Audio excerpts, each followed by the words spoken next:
नमस्कार, मी पूजा. परिपूर्ण स्वादमध्ये आपल्या मनापासून स्वागत. आज आपण करणार आहोत मस्त चमचमीत अशी बटाट्याची रस्सा भाजी.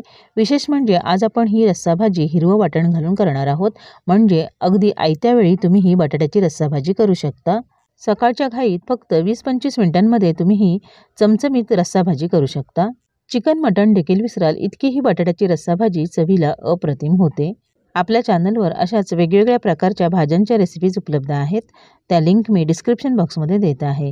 त्या सर्व रेसिपीज पाहू शकता. चला तर मग आजच्या रेसिपीला सुरुवात करूया.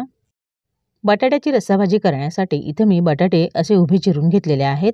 बटाटे मी आधी स्वच्छ धुवून घेतले, त्यानंतर त्याची मी सालं काढून घेतली आणि मग असे उभे चिरलेले आहेत. 4 मध्यम आकाराचे बटाटे घेतले. 4 बटाटे म्हणजे वजनी म्हणाल तर बरोबर अर्धा किलो होतील. बटाट्यांच्या मी अशा जाडसर फोडी तयार करून घेतलेल्या आहेत. म्हणजे आपण जेव्हा भाजी शिजवू तेव्हा बटाटे त्यामध्ये विरघळणार नाहीत. मी इथं बटाटा उभा चिरलाय. तुम्हाला हवं तर तुम्ही चौकोनी फोडी तयार करून घेतल्या तरीही चालतील. चिरून घेतलेल्या बटाट्याच्या फोडी काळ्या पडू नयेत म्हणून अशा पाण्यात ठेवायच्या आहेत बाकी सर्व तयारी होईपर्यंत.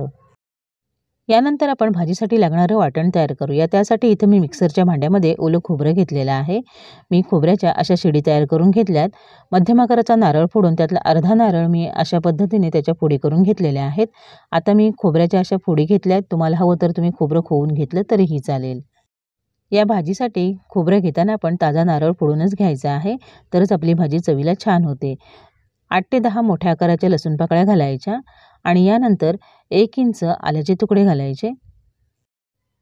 3 कमी तिखट असलेल्या हिरव्या मिरच्या घातल्यात आणि थोडीशी कोथिंबीर घालायची. कोथिंबीर खूप जास्त पण घालायची नाही आहे, नाहीतर भाजीला फक्त कोथिंबीरीचीच चव येईल.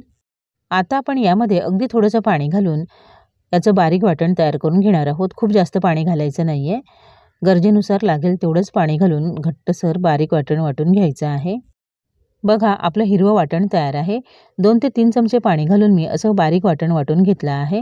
वाटण बारीक वाटलं म्हणजे आपण तयार केलेली रस्सा भाजी अगदी छान मिळून येते.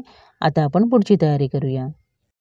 भाजीला फोडणी घालण्यासाठी इथं मी गॅसवर कढई गरम करत ठेवले आणि त्यामध्ये मी 4 टेबलस्पून तेल गरम करून घेतलेलं आहे. अर्धा टीस्पून जिरं घालायचं. जिरं छान फुलू द्या. जिरं फुलून आलं की आपण यामध्ये 8 ते 10 कढीपत्त्याची ताजी पानं घालायची आहेत आणि मग आपण यामध्ये बारीक चिरलेला कांदा टोमॅटो घालूया.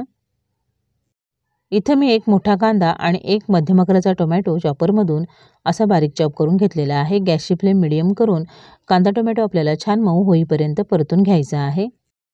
इथं मी कांदा टोमॅटो एकत्रच परतून घेत आहे म्हणजे आपली भाजी लवकर तयार होईल. व्यवस्थित फोडणीमध्ये मिक्स करून घेऊया. गॅसची फ्लेम मिडियम करायची आहे आणि आता आपण यामध्ये चवीनुसार आत्ताच मीठ घालूया. मीठ घातल्यामुळे कांदा टोमॅटो लवकर शिजला जाईल आणि टोमॅटोचा कच्चेपणा निघून जाईल. पुन्हा एक वेळ छान मिक्स करून घेऊया आणि आता आपण गॅसची फ्लेम लो मिडियम करून यावर झाकण ठेवून 4 ते 5 मिनिटं वाफेवर फोडणी छान शिजवून घेऊया. मध्ये मध्ये झाकण काढून ढवळून घ्यायचं आहे. 3-4 मिनिटांनी झाकण काढूया आणि तुम्ही पाहू शकता आपला कांदा टोमॅटो अगदी छान शिजला गेलेला आहे. एक वेळ तळापासून ढवळून घ्यायचा आहे आणि आता आपण गॅसची फ्लेम लो करूया आणि यामध्ये पावडर मसाले घालूया.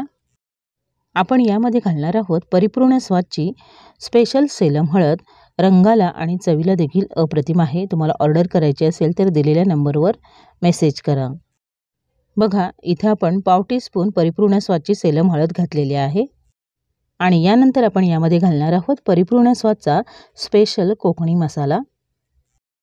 2 टीस्पून स्पेशल कोकणी मसाला घालायचा आहे. 1 टीस्पून गरम मसाला. आपल्याला या भाजीमध्ये इतकेच मसाले घालायचे आहेत. आता आपण लो फ्लेमवर हे मसाले मिनिटभर परतून घेऊया. स्पेशल कोकणी मसाल्यामध्ये केलेली ही भाजी चवीला अप्रतिम होते.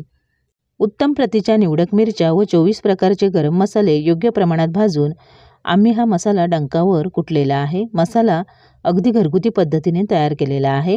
ऑर्डर करायचा असेल तर दिलेल्या नंबरवर मेसेज करा. मसाले मिनिटभर परतून झाले की आपण तयार करून घेतलेलं हिरवं वाटण यामध्ये काढून घ्यायचं आहे. आता आपण हा मसाला फोडणीमध्ये व्यवस्थित मिक्स करून घेऊया. गॅसची फ्लेम लोच ठेवलेली आहे. मसाले करपू नयेत म्हणून आपण यामध्ये अगदी थोडंसं पाणी घालूया. ज्या मिक्सरच्या भांड्यामध्ये वाटण वाटून घेतलं होतं त्यातच मी थोडं पाणी घालून ते यामध्ये घातलेलं आहे. पाणी इथं खूप जास्त वापरायचं नाही आहे. जितकं तुम्ही जास्त पाणी घालाल तितका जास्त वेळ आपल्याला हा मसाला परतून घ्यावा लागेल. संपूर्ण पाणी आटेपर्यंत आपल्याला हा मसाला तेल सुटेपर्यंत परतून घ्यायचा आहे, कारण आपण यामध्ये कच्चंच वाटण घातलेलं आहे. आता आपण गॅसची फ्लेम लो मिडियम करूया आणि मसाल्याला तेल सुटेपर्यंत छान परतून घेऊया। तुम्ही पाहू शकता मसाला मी अगदी 4 ते 5 मिनिटं छान परतून घेतला आणि मसाल्याला मस्त तेल सुटलेलं आहे। जितक्या प्रमाणात आपण तेल घातलं तितक्याच प्रमाणामध्ये मसाल्याला तेल सुटलंय। खूप जास्त पण तेल वापरायची गरज नाहीये। पण मसाला तेल सुटेपर्यंत परतून घेतला तरच आपल्या भाजीला चव छान येते।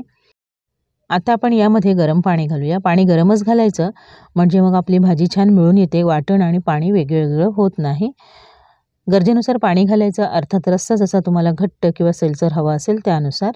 इथं आपण घेतलेल्या प्रमाणामध्ये भाजी 5 ते 6 माणसांना अगदी व्यवस्थित पुरेल। इथं मी एक मोठा तांब्या पाणी बाजूच्या बर्नरवर गरम करत ठेवलं होतं, ते सर्व पाणी मी यामध्ये घालणार आहे। भाजीत इतकं पण पाणी आधीच घालायचं नाहीये की पाणी आटेपर्यंत बटाटे सगळे शिजून विरघळले जातील। बटाटे कच्चे वाटलेस तर अजून थोडंसं पाणी आपण नंतर घालू शकतो, त्या अंदाजानेच आधी पाणी घालायचं। बघा आपण यामध्ये गरम पाणी घातल्यामुळे अगदी लगेचच उकळी आलेली आहे आणि बघा तर्री पण मस्त आले। एक वेळ ढवळून घेऊया आणि आता आपण यामध्ये स्वच्छ धुवून घेतलेल्या बटाट्याच्या फोडी घालूया। गॅसची फ्लेम मिडियम करायची आहे। एक वेळ आपण पुन्हा व्यवस्थित ढवळून घेऊया आणि भाजी बटाट्याच्या फोडी शिजेपर्यंत शिजवून घेऊया। बघा बटाट्याची रस्सा भाजी तयार आहे। मीडियम फ्लेमवर 8 ते 10 मिनिटं मी भाजी शिजवून घेतली। रस्सा पण अगदी छान दाटसर झालेला आहे आणि भाजीला इतका मस्त घमघमाट सुटलेला आहे। आपण आता बटाट्याची फोड शिजले का बघूया। एक फोड घ्यायची, हाताने अशी दाबून बघायची। बघा बटाटा व्यवस्थित शिजला गेलेला आहे। एकही फोड कुस्करली नाहीये। आपली भाजी जास्त शिजलेली नाहीये। बघा मी भाजीचा इतका दाटसर रस्सा ठेवलेला आहे। तुम्ही तुमच्या आवडीनुसार दाटसर किंवा सैलसर ठेवू शकता। भाजी थोडीशी गार झाल्यानंतर हा रस्सा अजून थोडासा घट्ट होईल।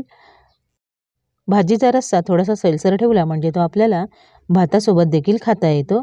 आता आपण यावर वरून थोडीशी बारीक चिरलेली कोथिंबीर घालूया। कोथिंबीर यामध्ये मिक्स करून घ्यायची। भाजी ढवळताना पातळ धारेचा चमचा घ्यायचा म्हणजे मग बटाट्याच्या फोडी कुस्करल्या जाणार नाहीत। कोथिंबीर मिक्स करून झाली की आपली गरम गरम चमचमीत अशी बटाट्याची रस्सा भाजी सर्विंगसाठी तयार आहे। मस्त चमचमीत अशी बटाट्याची रस्सा भाजी सर्विंग प्लेटमध्ये काढून घेऊया। पाहूनच तुमच्या लक्षात येईल की आपली भाजी किती छान झालेली आहे। या रस्सा भाजीसोबत तुम्ही भाकरी, चपाती, पुरी, रोटी, नान काहीही सर्व करू शकता किंवा अगदी नुसत्या भाताबरोबर देखील खाऊ शकता। अप्रतिम चवीची अशी ही आपली हिरव्या वाटणातली रस्सा भाजी तयार आहे।